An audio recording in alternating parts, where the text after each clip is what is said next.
and welcome to SAMSARA's third quarter fiscal 2023 earnings call. I'm Mike Chang, SAMSARA's Vice President of Corporate Development and Investor Relations. Joining me today are SAMSARA co-founder and Chief Executive Officer Sanjit Biswas and our Chief Financial Officer Dominic Phillips. In addition to our prepared remarks on this call, additional information can be found in our shareholder letter, press release, investor presentation, and SEC filings on our investor relations website at investors.samsara.com. The matters we'll discuss today include forward-looking statements. Actual results may differ materially from those contained in the forward-looking statements and are subject to risks and uncertainties described more fully in our SEC filings. Any forward-looking statements that we make on this call are based on assumptions as of today, December 1st, 2022, and we undertake no obligation to update these statements as a result of new information or future events unless required by law. During today's call, some of our discussions will include our third quarter fiscal 2023 financial results. We would like to point out that the company reports non-GAAP results in addition to and not as a substitute for or superior to financial measures calculated in accordance with GAAP. All financial figures we'll discuss today are non-GAAP except for revenue and revenue growth. Reconciliations of GAAP to non-GAAP financial measures are provided with our press release and investor presentation. We'll make opening remarks, dive into highlights for Q3, and then open the call up for Q&A. With that, I'll hand the call over to Sanjit. Thanks, Mike, and thank you everyone for joining us today. We delivered another quarter of substantial growth at scale with ending ARR of $724 million, growing 47% year over year. We saw record quarter-over-quarter growth in our $100,000 plus customers by adding over 120 net new large customers. We now have over 1,100 large customers, including many Fortune 1000 companies across a wide range of physical operations industries. We also continued to improve our operating leverage. In the last year, we've improved our non-GAAP operating margins from negative 26% to negative 10%, and our adjusted free cash flow margins from negative 38% to negative 9%. During the quarter, SAMSARA's Chief Product Officer, Jeff Hausman, and I met with over 30 customers across North America and Europe. I'm always inspired by the strength and resilience of our customer base. Our customers are the critical infrastructure that power the global economy, and their industries make up over 40% of the world's GDP. They span diverse industries that include food distributors, chemicals companies, energy utilities, freight carriers, and municipalities. Many of them have been around for over half a century, so they're no strangers to the challenging economic cycles. Our customers are essential. They keep the world running and are incredibly resilient. In this macroeconomic uncertainty, our customers are focused on achieving their business goals. They're looking for new ways to maximize every dollar invested into their businesses. Right now, they're focused on asset efficiency, worker availability, and maintaining safe and compliant operations. As a system of record for physical operations, SAMSARA delivers value across each of these areas by digitizing their day-to-day tasks and workflows. Clear and direct ROI continues to be a priority for physical operations customers. They love investing in technology when it's a clear win. Let's take a look at a few notable case studies from existing SAMSARA customers in waste services, critical infrastructure, and transportation who've been able to quantify their ROI since adopting our platform. The results they've shared with us are pretty incredible.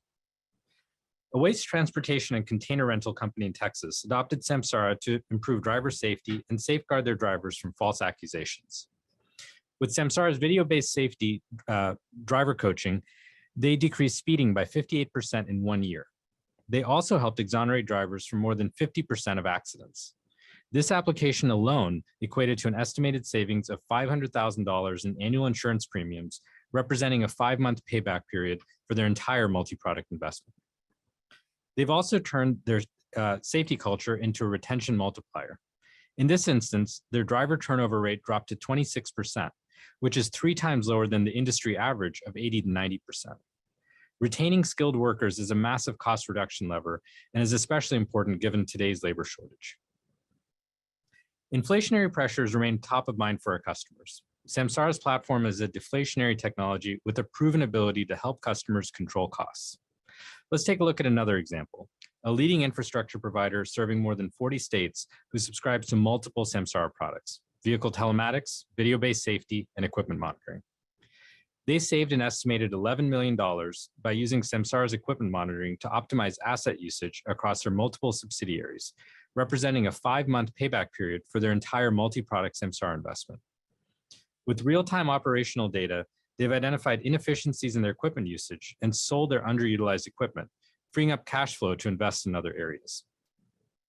Optimizing asset utilization is a particularly relevant topic for physical operations customers who now face record wait times for new vehicles and equipment.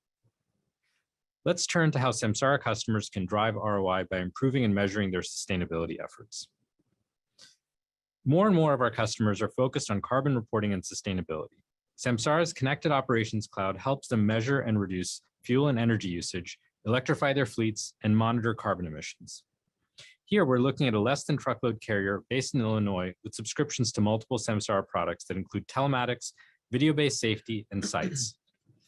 They were drawn to SAMSARA because we can provide a complete platform that helps them reduce their fuel usage, improve safety, and cut back on paperwork and inefficient processes.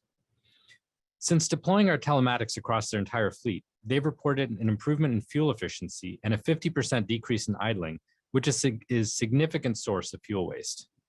This one feature alone translated to approximately 150,000 gallons of fuel saved and over $500,000 in cost savings per year, representing an 8-month payback period for their entire investment in SAMSARA products. These case studies represent a snapshot of how SAMSARA customers are getting clear and fast ROI to our platform. As a system of record for our customers' daily physical operations, the amounts of insights and cost savings our platform can generate is tremendous. Trillions of data points now flow through our platform every year, providing companies with rich insights that can help them control costs, improve safety, and reduce emissions. What makes our data unique is not the sheer volume alone, it's the breadth and depth of the data. We are able to pull data from all aspects of a company's physical operations, from vehicles to equipment to buildings. All of this business-critical data exists in an open platform and can be seamlessly integrated with a robust ecosystem of partners, including OEMs, IT systems, insurance providers, and vertical-specific applications. This quarter, we reached an important milestone. We added our 200th partner integration to our platform. This makes SAMSARA the largest open ecosystem for physical operations. Similar to leading cloud platforms that exist to deliver actionable insights for IT workers, SAMSARA allows physical operations leaders to have a single source of truth as our system of record for physical operations. As the scale of our data compounds, we're able to refine our analytics models to deliver even richer insights and innovation for our customers. This quarter, we launched our proactive driver coaching solution.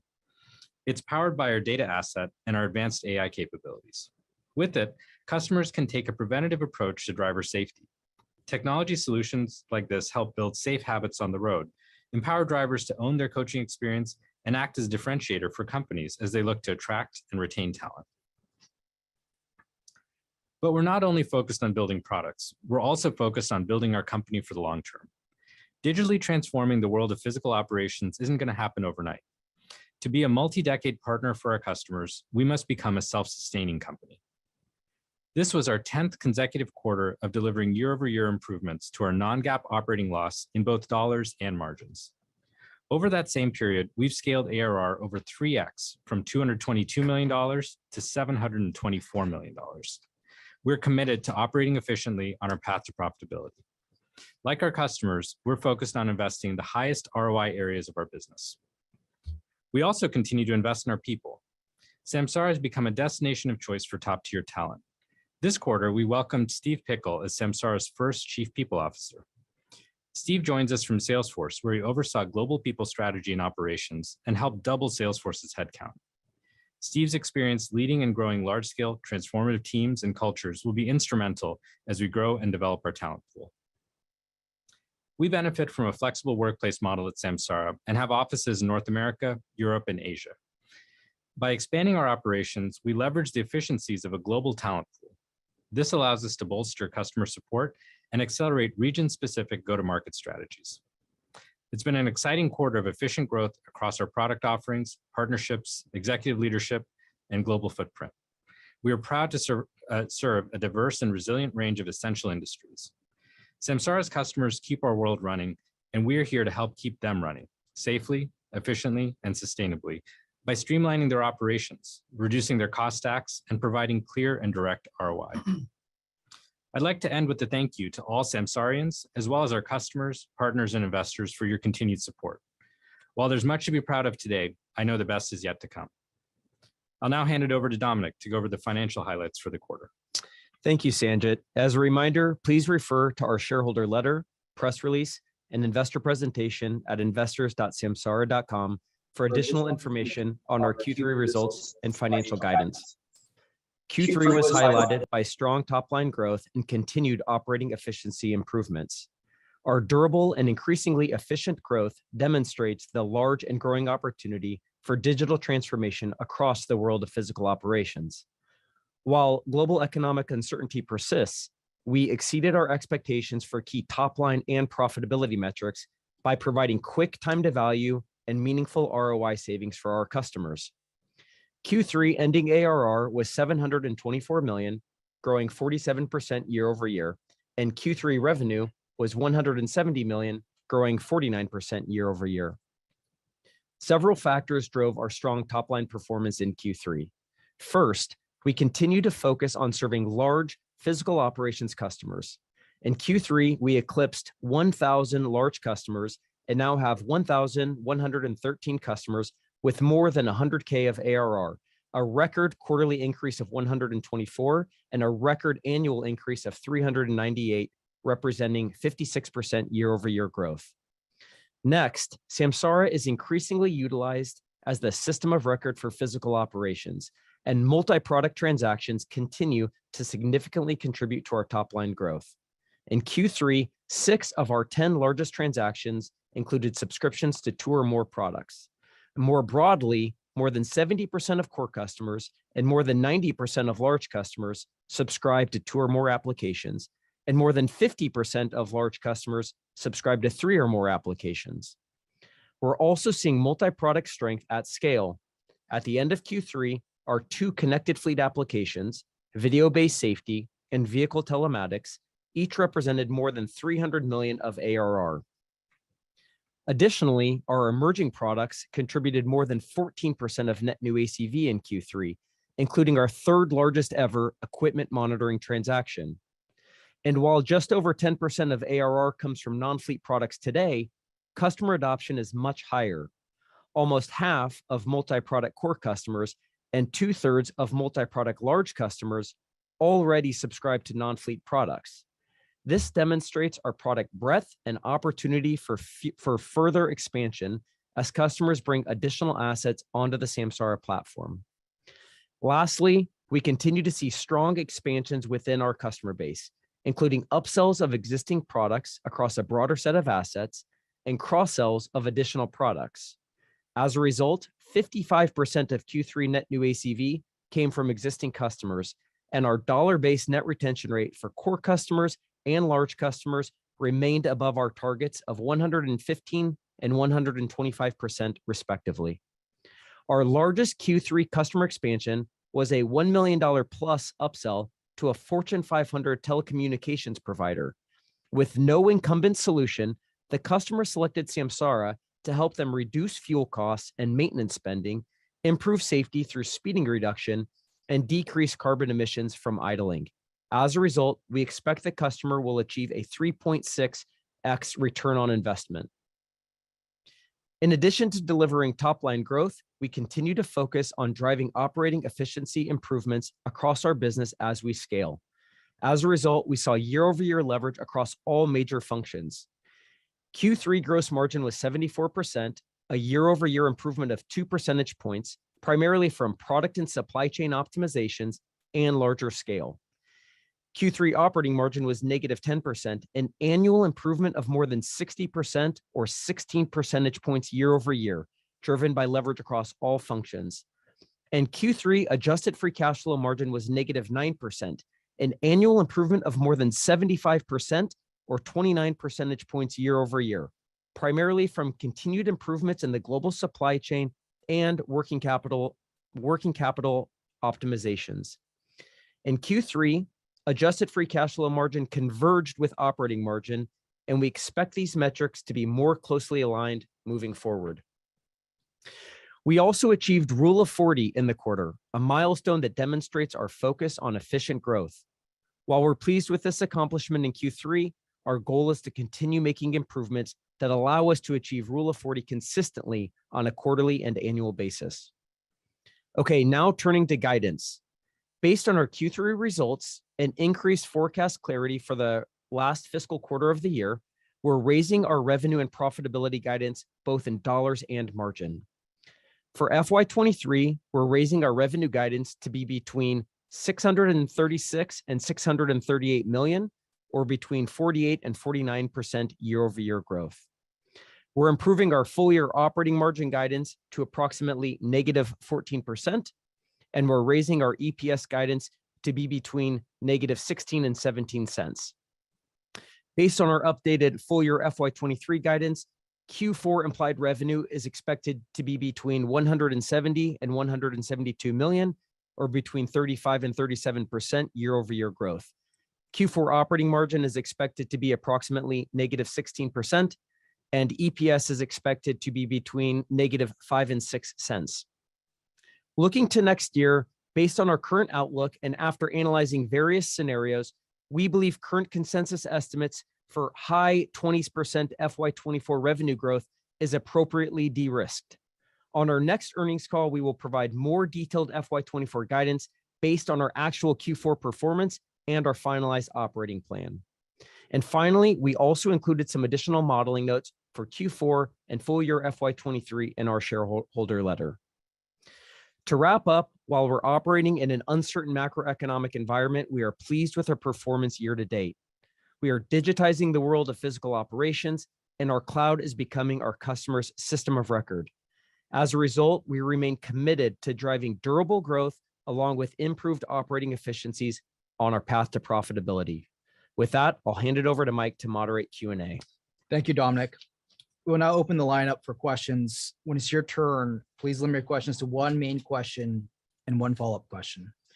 The first question today comes from Bob Huang at Morgan Stanley, followed by Sterling Auty at MoffettNathanson. Hi, thanks for taking my question. Congratulations on a strong quarter. Maybe if I can just focus a little bit on net new ARR. Last quarter, obviously, you had a much more difficult comp for net new ARR. Can you talk about if there were any impacts to net new ARR this quarter, such as macro environment, elongated cycles, or anything particular that could be called out? I'm trying to have a better understanding of what could be the potential run rate of net new ARR going forward. Sure. Hey, Bob, it's Dominic. So, I'd say a few things. On the Q2 earnings call, we mentioned that we were seeing some elongation of sales cycles, that the demand was still very strong, the pipeline was very strong, the conversion and win rates were really strong, but we were seeing longer free trial periods, higher levels of approval, and really analyzing ROI analysis with much more rigor.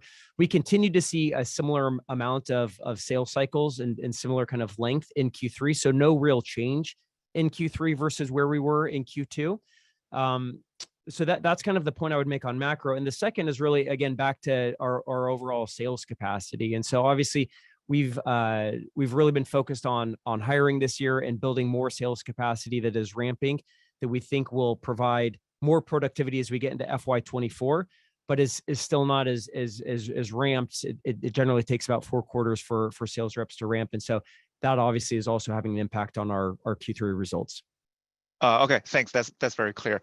Just for my follow-up on that point, actually, is it fair to say that the elongated sales cycle is not that customers are canceling their discussions with you, but rather just dragging out the conversation? And if so, is it fair to assume that in the first half next year or second half next year, that you will see a lot of these delayed deals to be completed, thus resulting in somewhat of a higher than normal growth rate in your deals or in your net new ARR and such? No, I again, yeah. So the pipeline is strong and the conversion and win rates remain at historic levels. So we're not seeing the pipeline reduce, and we're not seeing that pipeline not converting. All of that is still happening. It's just taking a little bit longer. And again, I would really categorize that Q3 looked very much like Q2. It did not get worse.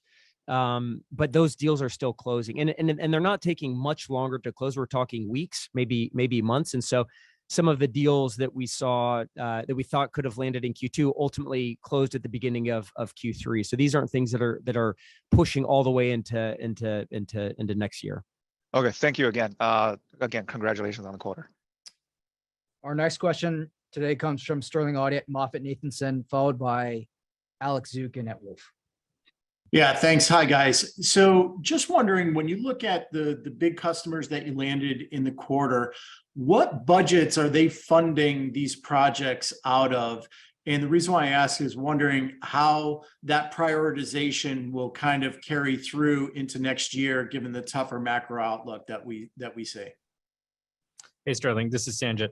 So our customers are concentrated within the operations organization. So it could be VP of operations or a COO, and that's typically the budget that it comes out of. This is the same budget, by the way, that also is related to their accident and insurance payouts, their operating efficiencies, and the capital equipment they're buying. So for us, there's a direct correlation between adopting our platform and being able to save money and gain ROI in those areas. So it's that same buyer, it's that same kind of budget center. Excellent. And then just the follow-up would be, geographically, do you think that there's going to be a different level of impact on demand, in light of the macro headwinds? We're not seeing that. We have a focus in North America, Canada, US, Mexico, and then Western Europe. This was actually our best international quarter slightly. About 15% of our net new ACV came internationally. And it was pretty well spread, amongst those different geographies. And so it's not a tremendously meaningful portion of our overall net new ACV, but it is a good chunk, and it is growing quickly. And we're not seeing a lot of change on the international front. Understood. Thank you. All right. Our next question comes from Alex Zukin at Wolf, followed by Matt Pfau at William Blair. Hey guys, can you hear me okay? Yes. Yeah. Perfect. So I guess maybe just 1A, just better understanding again the tone of the macro. Dom, it sounds like the sales cycle length has been roughly static from your comment previously from Q2 to Q3, but I guess how is it trending in November versus maybe end of October? Because you did have the largest amount of 100,000 customer adds in a quarter, while others are calling out difficulty with closing larger deals. So it's somewhat counterintuitive. And I'm just, if you could comment on kind of what that trend line is it starting to stabilize at a kind of net new level, or are you assuming it to get worse? Yeah. Hey, Alex. So I think that our business is holding up really well. We're really pleased with the Q3 results. When we look at our customer demand, the overall pipeline, the conversion rates, the win rates, all of those remain strong. Obviously, we're pleased with the Q3 results. We were able to increase our guidance for Q4 and for full year, FY23. And so we're seeing good strength, and we're not seeing it deteriorate. And I think a big reason that we're seeing good momentum is because as we outlined in some of the case studies, we have really fast ROI. Customers are getting paid back within months, and they're using our solution to find real hard ROI savings. They're able to reduce their operational expenses, and in this environment, that often can get prioritized. Got it. And then for my second question, will be a bit of a smart ass question, but given the fact that you called out consensus estimates as a ruler for next year, kind of being in the right range from a risk or de-risk perspective, I guess I want to question whether the consensus estimates around margins are also the right way to think about, de-risking, and then particularly in the context of your comments about, the Rule of 40. Yeah, I would just say, look, we want to get through Q4. We want to see what our results are. We want to finalize our FY24 operating plan, and then we'll come back in 3 months and we will give more detailed guidance across, top line and margins. But I think you've seen our performance. We improved adjusted free cash flow margin by more than 75% over the last year. This is a really big focus for us. We're really proud of the fact that we got to Rule of 40 in Q3. We need to be able to make improvements to sustain that. But you can expect us to continue to make improvements on that as we go into FY24 as well. Perfect. Congrats, guys. Thank you. All right. Our next question comes from Matt Pfau at William Blair, followed by Kirk Materne at Evercore. Yeah, great. Thanks for taking my questions, everyone. Appreciate it. Just two, both related, so I'll ask them at the same time. First of all, if we look at the operating efficiencies that you're achieving, maybe you can just help us understand, where exactly those are coming from, and specifically, are there any change to hiring plans that are driving those? And then, as we look at the margin guidance for the fourth quarter, it implies operating margin worse than Q3. Maybe you can just help us understand what's behind the guidance there for Q4. Thanks. Yeah. Hey, Matt. So it's Dominic. Again, so when we think about kind of our operating margin improvement, for the quarter, obviously we had some outperformance in revenue, which definitely helped us. We had some savings around gross margin, came in a little bit better than expected, and then within our operating expenses, really across the board, we're focused on just overall operating efficiency improvements, but also some non-personnel related spend. So can we get, can we find software spend that we're not utilizing? Can we think about how, our unused real estate? Can we think about being more thrifty around things like T&E and events? And so those are all areas of focus and projects that we've built to drive some of the operating efficiency improvements that you've seen. In terms of the Q4 guide, I would really just focus investors on the full year guide versus the kind of seasonality between Q3 and Q4. And so overall operating margin for the year was negative 18% previously. Now it's negative 14%.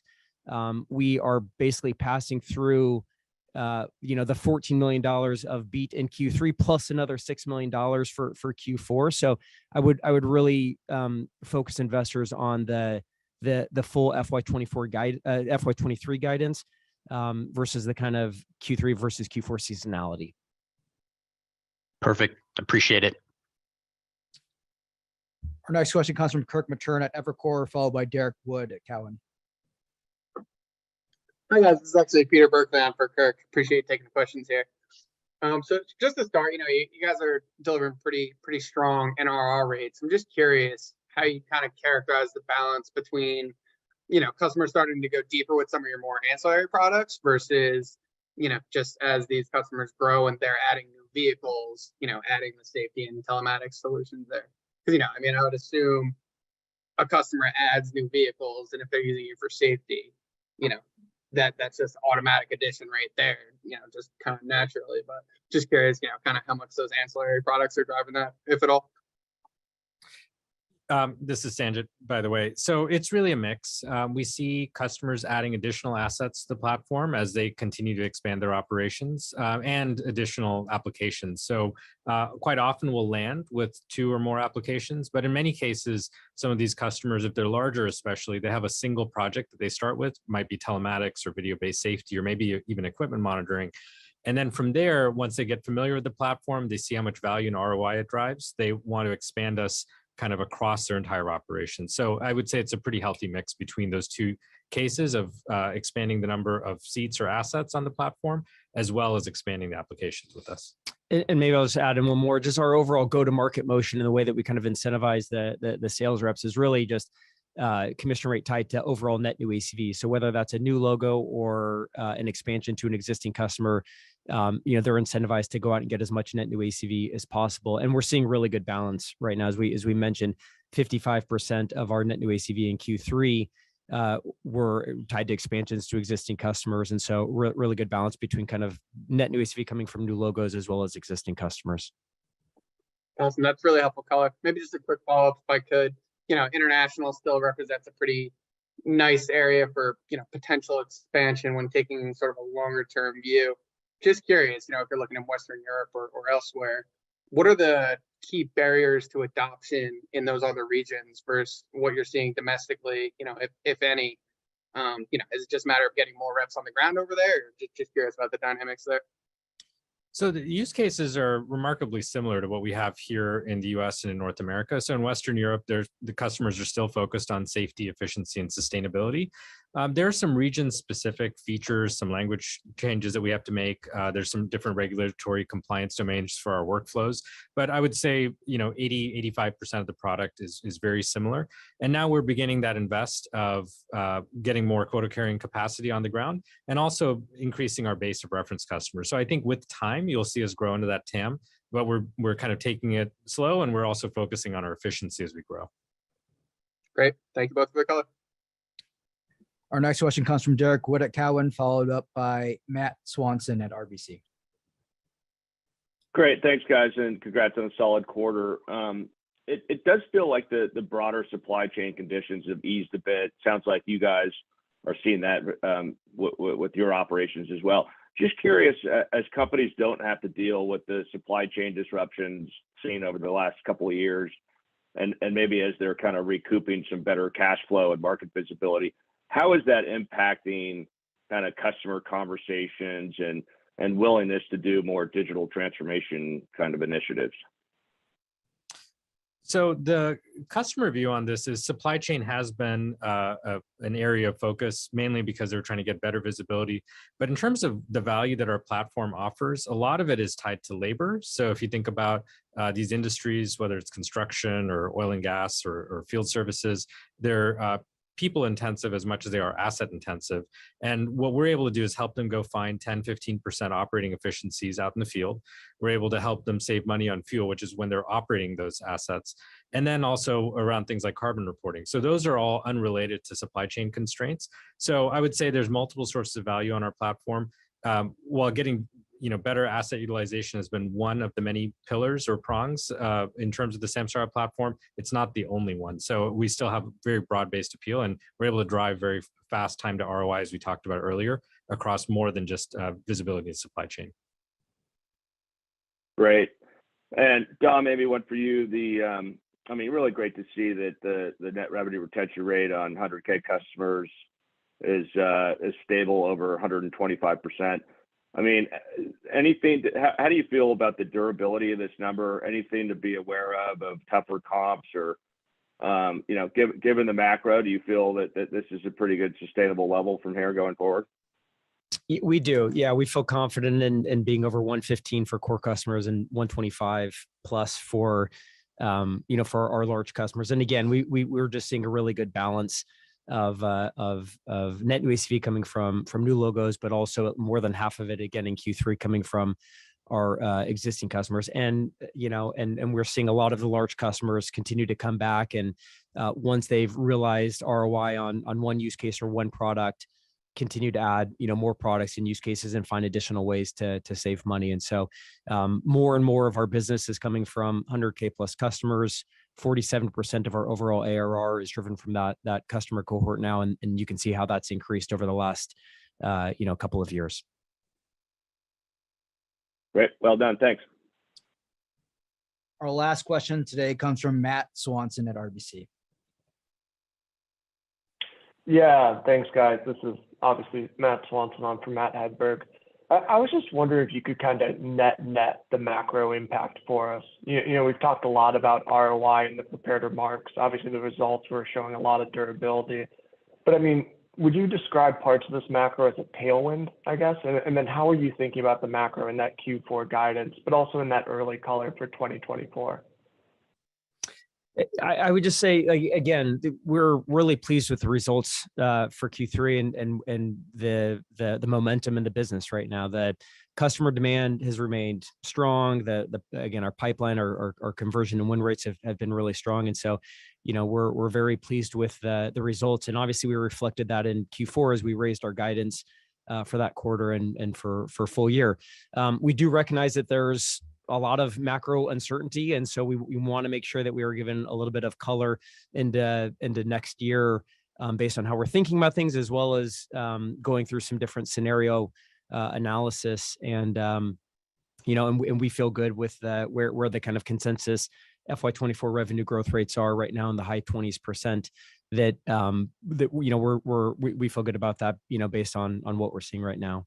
And if I can just add one or two things, while we are seeing customers very much focused on cost reductions and efficiency, in the world of operations, these are evergreen problems. They're always trying to find ways to be safer, reduce their costs of insurance. They're trying to find ways to be more efficient, whether that's in terms of how they serve their customers or how much they spend on fuel. And then same thing around sustainability. So while there is a lot that's front of mind because of the current macro with our customers, I've just been spending a lot of time out in the field, spend time with these customers. They're saying these are fundamental challenges in operations, and that's why they're digitizing. They're trying to move from pen and paper to a more modern platform to get better visibility into these kinds of problems. That's super helpful. And then it was great to see the success that you had up market for both the 100K customers as well as the growing percentage of ARR. Is there any difference, I guess, on kind of the other side of the market in terms of macro impact or anything else for those smaller deal sizes you'd call out?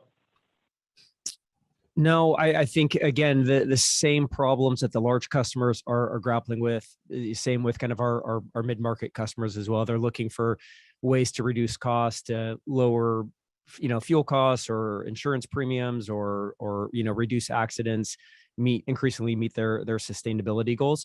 I'd point you to just the overall ARR mix coming from 100K plus customers continues to move up, but it's moving up kind of like a percentage point every quarter. Which means that the customers paying below 100K are also growing really, really quickly, and driving a lot of our overall growth. We're just seeing a little bit more growth from the large customer segment. All right, appreciate the color. Congrats on the quarter. Thank you. This concludes the question and answer portion. Thank you all for attending your Q3 fiscal year 2023 earnings call. If you have any follow-up questions, you can email us at ir@samsara.com. Thanks again. Bye, everyone.